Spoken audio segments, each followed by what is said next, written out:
They don't care about us. They treat us like dogs. They treat us like animals. A 16-year-old boy's emotional testimony about the impacts of ICE in the community at a Hillsborough City Council meeting last week that has now gone viral.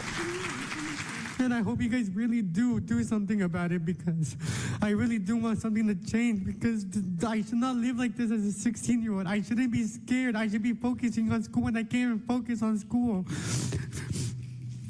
Manny Chavez says he didn't prepare, and he never knew his words would go so far. But he knew he had to speak up. It's not just about me. What I spoke is not for me. It's for my community. It's for all colored people. It's all for my Hispanic culture. Since the meeting, Chavez has started a fundraiser to create a Hillsborough Immigration Support Fund, which he says will support families impacted by the increased ICE arrest in the area with financial and legal help.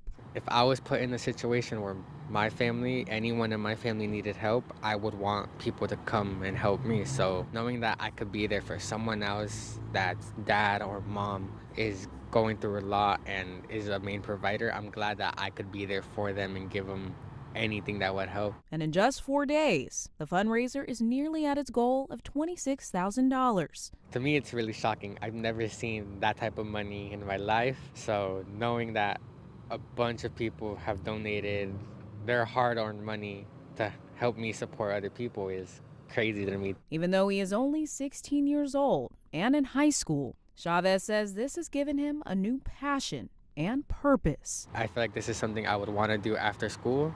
Instead of go to college or something like that, this feels like it was kind of meant for me, so I really do want to keep doing this. Chaos in Little Village as a neighborhood resists federal agents and their Operation Midway Blitz.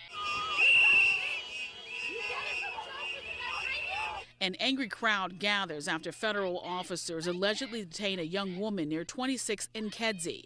Border Patrol Commander Greg Bavino was there. He can be seen in the cell phone video with a tear gas canister in his hand. Residents demanded the detained woman's release while in pursuit of their caravan.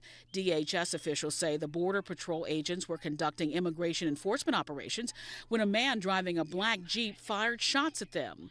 25th Ward Alderman Byron Sigcho Lopez says cell phone video recorded by a resident shows something different. It's very clear. They came out of the vehicles, pointed weapons, and they used tear gas at people. Moments later, a Chicago police officer who had been called to the intersection for crowd control was hit by a car. He was taken to an area hospital. CPD has not updated his condition. More chaos ensues when residents say CPB agents used tear gas to take another person into custody near 26th and Pulaski, all under the watchful eye of the agency's helicopter. It's just been terrible to see what ICE is doing to our communities. We're scared for our neighbors. We're scared for our friends. This afternoon, warning whistles and vehicle horns once again blared as neighbors say federal agents attempted unsuccessfully to detain a man and his 11-year-old niece near 25th and Sawyer. Tensions flared after CPD once again was called for crowd control when federal agents left after claiming a vehicle rammed their SUV. Oh my God. Oh my God. Is he seizing? I think is he seizing? Video obtained by CNN shows a man apparently having a medical episode during an immigration and customs enforcement arrest. The incident happened when ICE officers were detaining a woman identified by the Department of Homeland Security as Juliana Malena Ojeda Montoya. The Department of Homeland Security said in a statement she's an undocumented immigrant from Ecuador who in August allegedly, quote, repeatedly stabbed her co-worker with scissors and then threw a trash can at her victim. She was in an SUV with her husband, Carlos Sebastian Zapata, and their daughter when ICE stopped them. Zapata told the Boston Globe that he, quote, lost consciousness while clinging to his wife as federal agents tried to pull her out of the SUV. In the video, agents can be seen tapping Zapata's face as if to get him to regain consciousness, then putting him in a headlock as they pull him out of the SUV. Zapata told CNN affiliate WCVB he believes an agent used a stun glove on him that caused him to have a seizure. Zapata told the Globe the couple have pending asylum cases and valid work authorizations. He said they crossed unlawfully into the US a few years ago and later turned themselves into immigration authorities and applied for asylum. DHS said medical personnel found, quote, no legitimate medical emergency, and Zapata was allowed to leave with his child. Bring them home! Bring them home! Bring them home! Bring them home! Under the glow of the first snowfall of the year, a couple of hundred people stood outside the Hanley Federal Building in Syracuse Monday night to demand the safe return home of two men, Alex Gonzalez and Jan Hidalgo.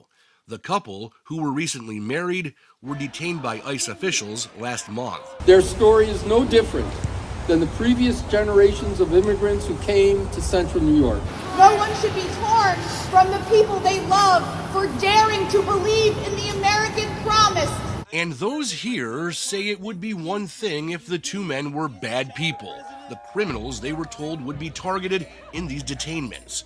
However, friends and co-workers universally describe Alex and Jan as two of the most wonderful people you could meet who were handling their immigration status the right way. When they were detained back in October, it was at a court appointment required for people to become legal. You see them, you had a bad day, they smiled, and your day changed. They were just that type of individuals. It's disrupting our communities. It's not making us safer, it's making us less safe. Alex and Jan have explained their decision to leave Cuba as necessary, fearful of political persecution.